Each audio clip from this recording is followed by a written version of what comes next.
இப்போ ஒரு 3 பாடல்களை பாடினேன். சொல்லினேன். திருவாசகத்திலிருந்து படித்தேன்.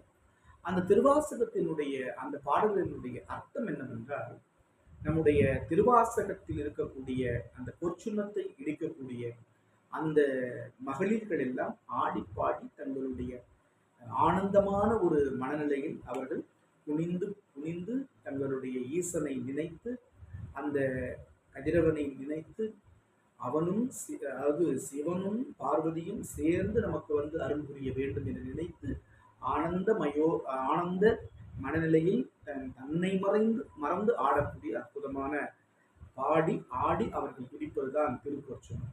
திருப்பொற்சுனம் இடிப்பதற்காக பயன்படுத்தக்கூடிய அந்த உரலும் உலக்கையும் எப்படி தயார்படுத்த வேண்டும் என்று நம்முடைய திருவாசகம் சொல்லுகிறது.